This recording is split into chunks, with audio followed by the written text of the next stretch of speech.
Okay then, Helldivers, we have got a lot to go over today as we are going to be taking a look at the Galactic War table because it appears that the game is looking a little bit ship-shapey with the major order for liberating Fori Prime not really progressing whatsoever. It's got such a high decay rate, although it is finally starting to dip down. We're going to take a look into that, as well as that B Vitamin has got some news with regards to the mission objectives that have been making a bit of a mess around, on top of some stuff that they're talking about internally with regards to Moradesh actually moving. We've got some long form progression information, and we've also got some early stages for future crossovers to talk about. We've got so much to give you guys today. If you haven't already, smash that beautiful blue thumbs up, subscribe, post notifications turned on, be greatly appreciated. And on top of that, check out our sponsor Instant Gaming, the platform where you can get your video games cheaper for PC and console with the best deals, promotions, offers, and discounts. Link in the description for that one. And if you want to get involved with that giveaway, we're giving away the top bundle of super credits right now. If you want to get involved with it, very simple. Head down to the comment section, put a red, purple, and yellow love heart in there, and it'll enter you in. We are going to announce the winners tomorrow on tomorrow's video. With that being said, let's dive into the game and see what it is that's happening right now, because your boy Cloud is getting a little bit confused about a lot of this. So when we take a look at everything that's happening right now inside of the game, Fori Prime now does not have the Predator strain on it. We now have the Spore Burst strain actually fixed, as announced with a new patch happening yesterday, which we obviously said was going to be coming. That's now there. The Spore strain is now available, Predator strain is now gone, and Fori Prime seems to be, well, pretty much unliberationable. This is a absolute nightmare of a planet, and we seem to be sat at a 0.1% liberation time period. Yesterday, I think we managed to get to 0.2, and then it just dwindled off to 0 again. I have no idea as to why, but we have managed to take out all of the terminus we need to, of 1 billion, and 50% of the way through our common samples.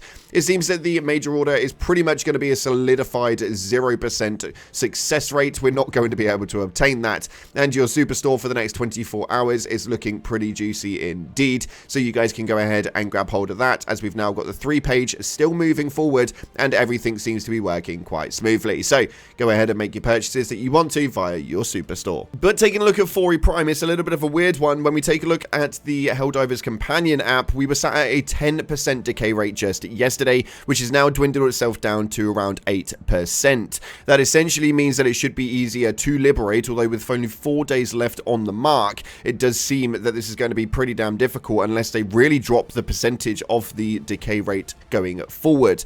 Obviously, we have a lot of common samples to collect, and we had a lot of terminals that we need to take out. So starting this off with a high decay rate and slowly dwindling it down over the week major order does make sense. I think we may find that during the last 2 days it may be a little bit easier to complete, but I think that overall this is probably going to be a 0% completion rate. There's no way we're going to be able to do that, with 0.1% being the hardest number to actually obtain. Moving into the Discord though, people have been talking, and B Vitamin was talking about the sub-objectives issue that some of you guys may notice. You are not able to cool down certain stratagems. B Vitamin actually stated right here that where mission stratagems can't be called in, they are looking into it, but we're struggling to reproduce the issue, wondering if there's some requirement or trigger needed for it to happen. So far in all testing, they've been available as intended. We're looking into it, but any extra info is appreciated. So if you guys do have absolutely anything, make sure you do submit a ticket. Go ahead and let hold of the support team and let them know exactly how you're finding it's happening. For me, it seems to be pretty damn random. We did a load of missions yesterday, and there was just a few random ones that just didn't work. I don't see any trend, but maybe you guys do. Moving forward though, Cephas also took to the Discord as well to talk about some really interesting stuff. Somebody was asking about long form progression, and they know that people have spoken about platoons, guilds, and so much more, and they kind of want to know if there's any movement with that longer term progression cycle. At the moment, we play for the storyline. We don't really play for anything else. We have no new modules, no new way of progressing inside of the game. Most of you are at 150, and for those of you guys who aren't, you don't really care, because the leveling system does absolutely nothing other than explain how much time you play the game. And Cephas responded with, yes, there's some stuff cooking relevant to long form progression. I'd like to avoid giving you a time frame for that though.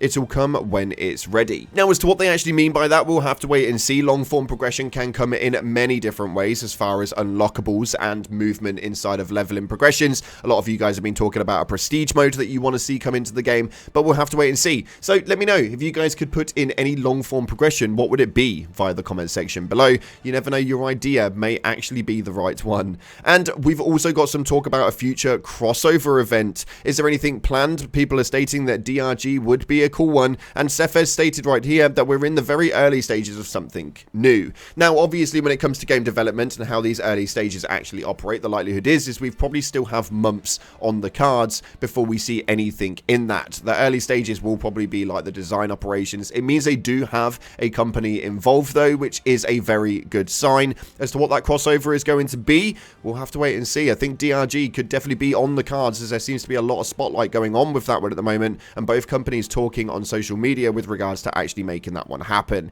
Let me know if you could have any crossover. What would it be via the comment section below?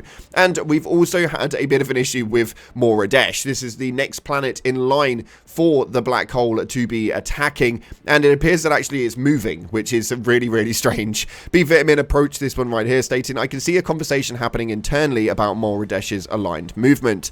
I don't know what the intent is, or what's going on with that. Game Master moves and back-end shenanigans aren't really my area, and they're all talking in words and numbers I don't understand. So I'll just say that the team are aware that it's happened. Now, one thing you do need to understand when it comes to this live service game is that there is an interface that they obviously have control of when it comes to the Galactic War map. A lot of things happen almost instantaneously, and the only issue with a live service game is if you do something, it'll happen live in-game. This is something that we had a conversation with the development team about, and sometimes these mistakes do happen. Was Moradesh meant to move? We have no idea. Did somebody just pretty much make a slip on the click of a mouse? Potentially. There is even a button that will delete planets. So yeah, I think that this is probably the lowest level of concern when it comes to it. Moradesh will be in line, obviously, where it needs to be by the time that the black hole actually reaches it, and hopefully we can still save that planet without having somebody have to move it out the way. I find that one extremely hilarious because I now know exactly how the back end works with that, and a slip of a finger can make something happen across all of your guys' platforms. So it's very funny indeed. But we're going to take a look at your top comments right now, as you guys have been talking about the bugs quite a lot with the new strain coming in. We've had 2 new total strains, and you guys are feeling the strain. Let's take a look at this one right here. It says, dude, I've played a few missions, and it's safe to say that there were hundreds of bugs, and they wouldn't stop coming. I've seen 5 Bio-Titans come out of a bug breach. 5. Yes, 5 Bio-Titans. It does seem to be that it's been ramped up quite a lot, and although they state that the difficulty scaling doesn't revolve around obviously increasing the amount of ads available, it definitely seems like somebody has tinkered with a few numbers, because it is now so much more chaotic. It is absolutely surreal, although that is leading to probably more fun factor for me personally. I'm still having loads of fun with that flamethrower, man. I just can't seem to put it down, and I have no idea why. This next one right here states the mix-up with the missions, like the drop pods becoming a primary and flag captures and ICBM launches becoming secondary, is a welcome change, and now I actually do love that. I think that the mission objectives, even just switching them up and giving them a little bit of a twist, even though it is technically recycled content,